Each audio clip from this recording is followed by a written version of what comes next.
নমস্কার, আমার চ্যানেলে আপনাদের স্বাগত জানাই। আবার চলে এসেছি নতুন একটা রেসিপি নিয়ে। আজকের রেসিপি দই বড়া। তো প্রথমে বিউলির ডাল বা কলাইয়ের ডালটাকে আগের দিন রাতে ভিজিয়ে রেখেছিলাম। এবার আমি ওটা পরের দিন বানাচ্ছি। তো প্রথমে মিক্সার গ্রাইন্ডারে দিয়ে দেব। এটা একদমই জল দেবেন না বাটার সময়, ভালো করে মিহি করে বেটে নিয়েছি। এরপর ব্যাটারটাকে ভালো করে ফেটাতে হবে। যত বেশি ফেটানো হবে তত বেশি বড়াগুলো নরম হবে, ফুলবেও ভালো। এবার ওর মধ্যে সামান্য জিরে, সামান্য মৌরি, অল্প একটু নুন আর স্বাদ মতো দিয়ে দিয়েছি চিনি, দিয়ে আরও ভালো করে ফেটিয়ে নিয়েছি। ব্যাটারটা ফেটাতে ফেটাতে দেখবেন যে কি রং পরিবর্তন হচ্ছে আস্তে আস্তে। এবার রেডি হয়েছে কিনা জানার জন্য অন্য একটা পাত্রে জল নিয়ে ফেলে দেখবো যে কি ভেসে উঠছে কিনা। যদি দেখবেন ভেসে উঠেছে তার মানে ব্যাটারটা একদম রেডি বড়া বানানোর জন্য। তো এবার আমি তেলটা হাই ফ্লেমে দিয়ে গরম করে নিয়েছি। এবার বড়াগুলো ভাজার সময় ফ্লেমটাকে অবশ্যই আপনারা মিডিয়ামে রাখবেন, যাতে বড়ার বাইরে ভেতর দুটো দিকই ভালো করে ভাজা হয়।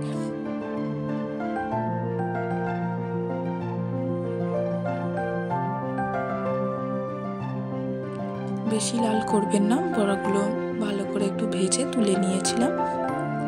এরপর জল বানাবো। একটা পাত্রে 2 কাপ জল নিয়ে নিয়েছি। ওর মধ্যে দিয়েছি বিট লবণ, সাধারণ সাদা লবণ আর একটু চিনি দিয়ে ভালো করে গুলিয়ে নিয়ে ওর মধ্যে ভেজে রাখা বড়াগুলো ফেলে দিয়েছি। এটা ডুবিয়ে রাখতে হবে বেশ খানিকক্ষণ।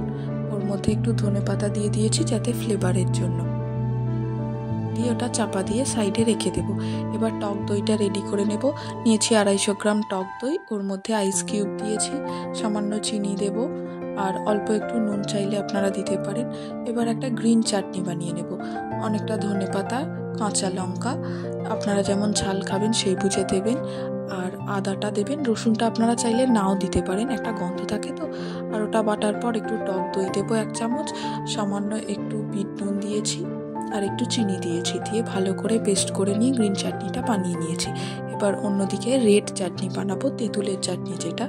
ওর মধ্যে কড়াইতে চিনি দিয়ে দিয়েছি। এরপর তেঁতুলের পাল্পটা আগে থেকে বার করে নিয়েছিলাম, ওইটা দিয়ে দিয়েছি। এরপর দিয়েছি লঙ্কা গুঁড়ো, ভাজা মশলা, অল্প একটু লবণ দিয়ে ভালো করে ফুটিয়ে রেড চাটনিটা রেডি করে নিয়েছি। এরপর ভিজিয়ে রাখা বড়াগুলোকে দইটা যে রেডি করেছিলাম তার মধ্যে দিয়ে খানিকক্ষণ আপনারা ফ্রিজে রেখে দিতে পারেন। তারপর যখন সার্ভ করবেন, খাবেন যখন, একটা প্লেটের মধ্যে এই টক দই মাখানো বড়াগুলো দিয়ে ওর মধ্যে গ্রিন চাটনি, রেড চাটনি, সামান্য একটু ওপর থেকে বিট লবণ, ভাজা মশলা আর ঝুরি ভাজা ছড়িয়ে আপনারা সার্ভ করতে পারেন। আর যদি ভাজা মশলার রেসিপি জানতে চান তাহলে অবশ্যই কমেন্টে জানাবেন। যদিও এটা গরমকালীন রেসিপি, তো শীতকালেও ঠান্ডা ঠান্ডা খেতে ভালোই লাগবে, ট্রাই করে দেখতে পারেন। যদি রেসিপিটা ভালো লেগে থাকে অবশ্যই লাইক করবেন আর আমার চ্যানেলটিকে সাবস্ক্রাইব করে পাশে থাকবেন।